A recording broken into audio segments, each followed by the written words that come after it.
Bismillahirrahmanirrahim. Assalamualaikum Ibu. Waalaikumsalam, Bu. Sebelumnya perkenalkan, nama saya Nur Afia Mariani. Saya sebagai bidan yang sedang bertugas pada hari ini, Ibu. Sebelumnya dengan Ibu atau Mbak ya? Mbak aja, Bu. Oh, Mbak. Dengan Mbak siapa? Cika. Oke, Mbak Cika. Jadi di sini saya akan memberikan konseling atau pendidikan kesehatan mengenai perubahan pada tahap siklus kesehatan wanita. Tujuannya untuk apa? Yaitu agar setiap wanita itu memahami akan setiap perubahan pada setiap tahap siklus kehidupannya. Sebelumnya, apakah Mbak Cika setuju untuk diberi konseling ini? Iya, Bu, saya setuju. Baik, sebelumnya silahkan duduk dengan nyaman. Apakah sudah nyaman Ibu duduknya? Maaf Mbak maksudnya. Apakah sudah nyaman? Ya, udah, Bu. Baik, saya mulai konseling ya.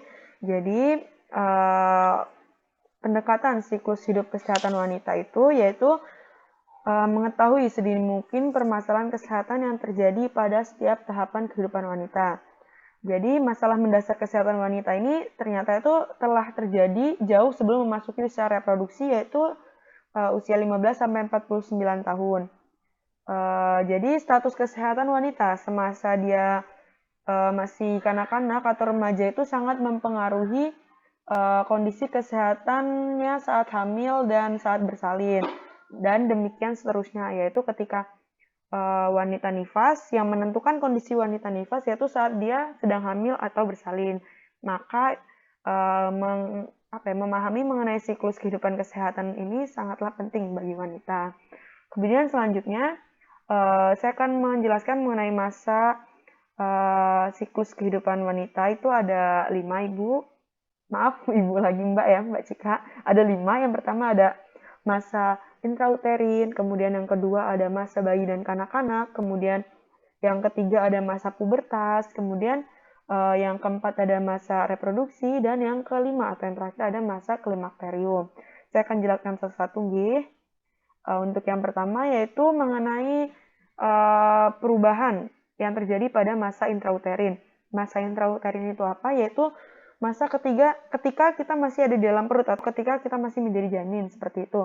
Jadi pertumbuhan perkembangan janin ini sangat ditentukan dan berkaitan dengan kondisi kesehatan ibu dan bapaknya. Nah, kebanyakan di masyarakat itu tentu saja masih sering dengar ya Mbak Cika bahwa jika anaknya tidak pintar atau anaknya kenapa-napa, memiliki kelainan atau segala macam, itu yang akan disalahkan adalah hanya seorang ibu. Padahal yang menentukan pertumbuhan dan perkembangan janin dari 1000 hari pertama kehidupannya itu yaitu yang berperan penting adalah ibu dan ayahnya. Kemudian faktor apa sih yang menentukan pertumbuhan dan perkembangan janin ini?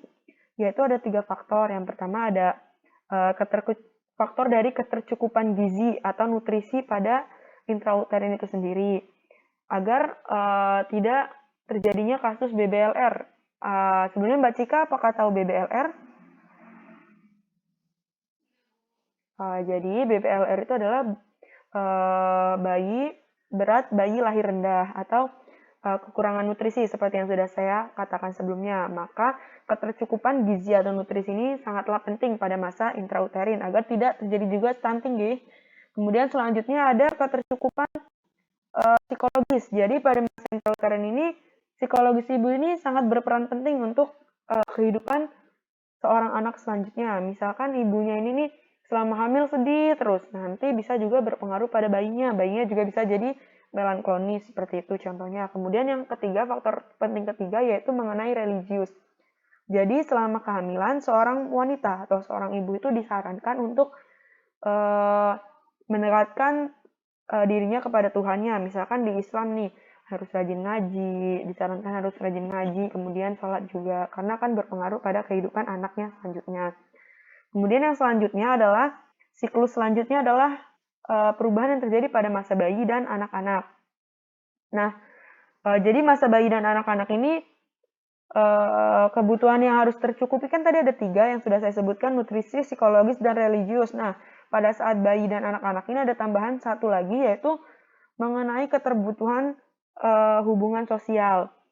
Kenapa ini sangat penting? Karena pada 10-20 tahun terakhir, banyak itu anak-anak yang terdiagnosis mengalami autisme, yaitu ternyata faktor yang menyebabkan yaitu karena lingkungan yang kurang mendukung. Itulah kenapa pentingnya hubungan sosial pada masa bayi dan anak-anak.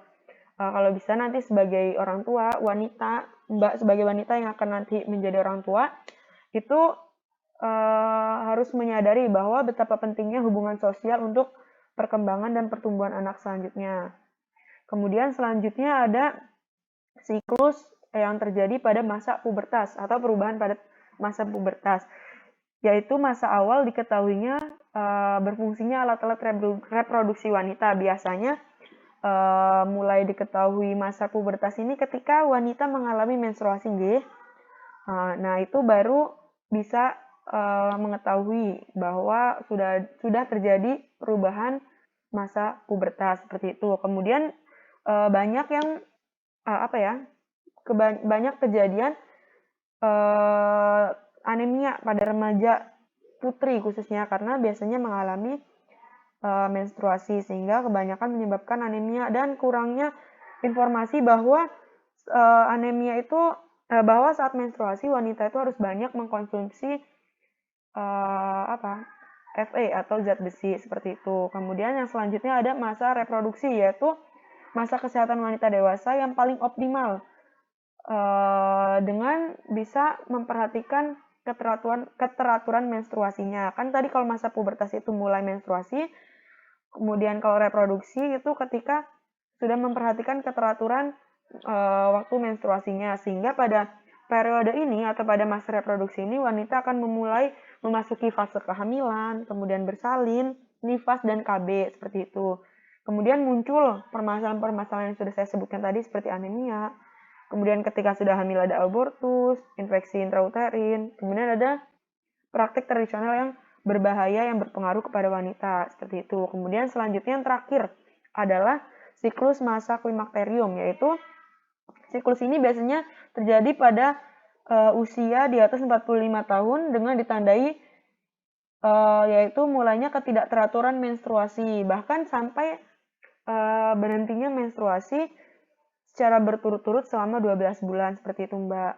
Kemudian mulai munculnya beberapa gejala atau keluhan-keluhan, misalkan kalau malam suka merasa panas badannya, itu biasanya kalau di kesehatan disebut sebagai hot flashes. Kemudian jantung berdebar-debar, biasanya kalau udah makin berumur itu suka jantungnya berdebar-debar seperti itu. Nah, itu merupakan ciri-ciri masuk ke masa klimakterium. Kemudian apalagi ya? Ada juga berpengaruh pada kalau udah masuk masa klimakterium itu berpengaruh pada masa berpengaruh pada keadaan psikologisnya. Misalkan jadi mudah cepat marah, kemudian emosian seperti itu karena moodnya juga menjadi mood swing seperti itu. Karena sudah ada ketidaknyamanan. Mungkin cukup sekian mengenai siklus kehidupan khususnya wanita yang dapat saya sampaikan. Sebelumnya mungkin cukup sekian. Apakah ada yang ditanyakan, Mbak Cika?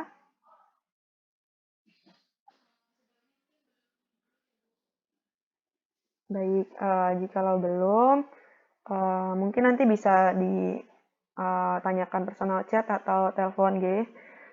Jadi sebelum saya mengakhiri konseling mengenai siklus kehidupan wanita ini, saya akan melakukan sedikit evaluasi, yaitu menanyakan kembali apa yang sudah saya jelaskan tadi.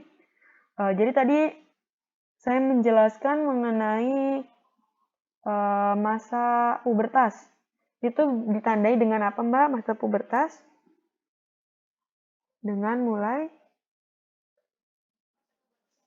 Ya, betul. Iya, betul. Biasanya banyak muncul ini nih, Mbak, anemia seperti itu, nggih. Kemudian satu lagi, saya izin bertanya mengenai masa klimakterium. Itu tadi ada beberapa keluhan, bisa tolong disebutkan 1 atau 2 keluhan?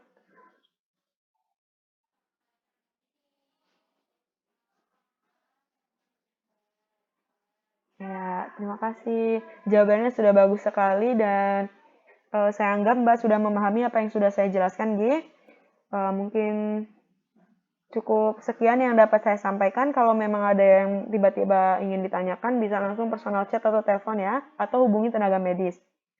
Mungkin cukup sekian Mbak Cika.